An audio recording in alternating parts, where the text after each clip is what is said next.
शेतकरी मित्रांनो नमस्कार. मी निलेश मांजरे ग्रीन लाईफ कृषी कोल्हापूर अंतर्गत आपलं हार्दिक स्वागत करतो. आज आपण आलेलो आष्टी जिल्हा अमरावती आणि प्लॉट आहे कपाशीचा.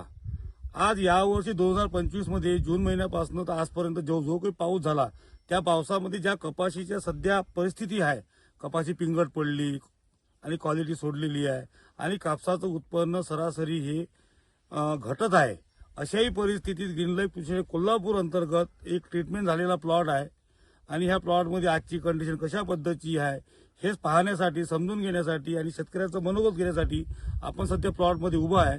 तर आपण शेतकऱ्यांना भेटू, शेतकऱ्यांना सर्व परिचय विचारू आणि सध्याची या कपाशीची परिस्थिती कशा पद्धतीची आहे, शेतकरी खुश आहे का, खर्च किती केला आणि पुढे उत्पन्नाची काय अपेक्षा आहे हे रिअल परिस्थितीनुसार आपल्याला ऐकून घ्यायचं आहे. दादा नमस्कार. नमस्कार. संपूर्ण अगोदर आपला परिचय द्या. मी सुरेंद्र ज्ञानेश्वर नानोटे, मुक्काम पोस्ट आष्टी, तालुका भातकेली, जिल्हा अमरावती. जिल्हा अमरावती. हा प्लॉट आपलाच आहे? हो, माझाच आहे. प्लॉट किती एकर आहे? 2.5 एकर. आणि व्हेरायटी कोणती आहे? ही आहे धनदेव. धनदेव व्हेरायटी. आता तुम्ही सांगा, ह्या व्हेरायटीवर आणि ह्या 2.5 एकरच्या प्लॉटमध्ये तुम्ही कशा पद्धतीचं ट्रीटमेंट केलं, केमिकल किती यूज केलं, किती खताचे डोस टाकले, किती केमिकलच्या फवारण्या काढल्या? ग्रीन लाईफचं मी 2 फवारणी काढल्या. हा. आणि जे ड्रिंचिंग होतं ते 2 ड्रिंचिंग झाले. मी तुम्हाला प्रश्न केला, तुम्ही केमिकल किती टाकलं? केमिकलचा फक्त एकच पाऊस होता जोरदार, त्यावेळेस एकच फवारणी केली. फक्त एक फवारणी घेतली, एक गॅस पासून वगैरे घेतलं म्हणा. गॅस पाहिजे. खतं किती टाकले?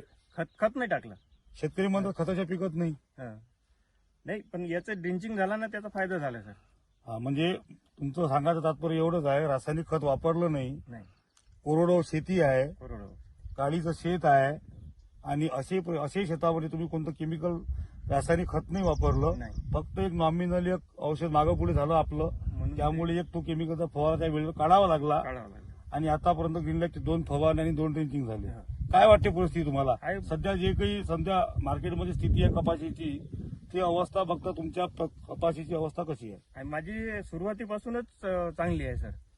आणि जे काळोखी होती कापसात, जे पावसात लोकांचे पिवळे झाले होते, ते माझी एक हिरवी तर हिरवीच होती.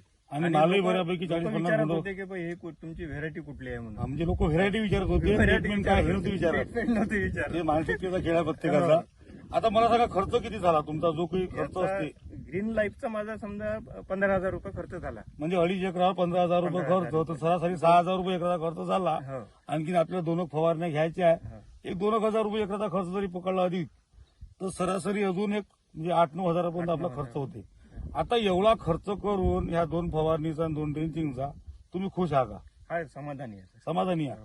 आता पुढे काय करायचं नियोजन आहे मग? आपले याची 2 फवारणी काढून आणखीन काय क्षेत्र आहे? तूर वगैरे, चना वगैरे आहे का? तूर आहे, चना नाही.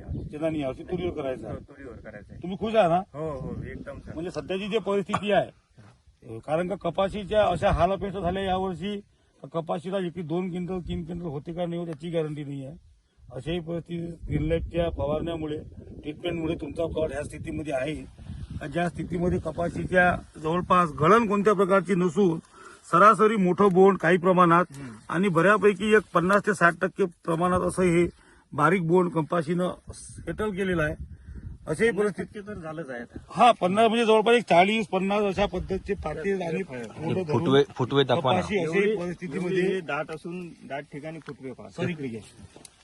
अशाही परिस्थितीमध्ये, अशा वातावरणामध्ये दरवर्षीपेक्षा थोडं कमी आहे, परंतु सिच्युएशन वाईज जर विचार केला तर माझ्या मते जबरदस्त अशी सध्याची परिस्थिती कपाशीची आहे.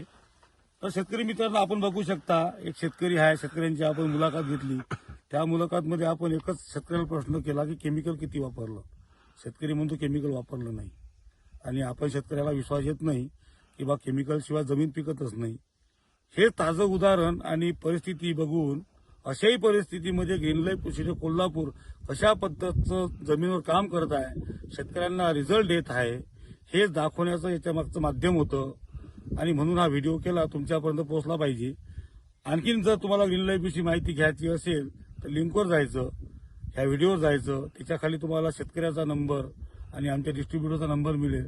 त्या नंबरवर कॉन्टॅक्ट करायचा आणि शेतीविषयी आणखीन जर माहिती जाणून घ्यायची असेल तर ग्रीन लाईफला सर्च करा. धन्यवाद.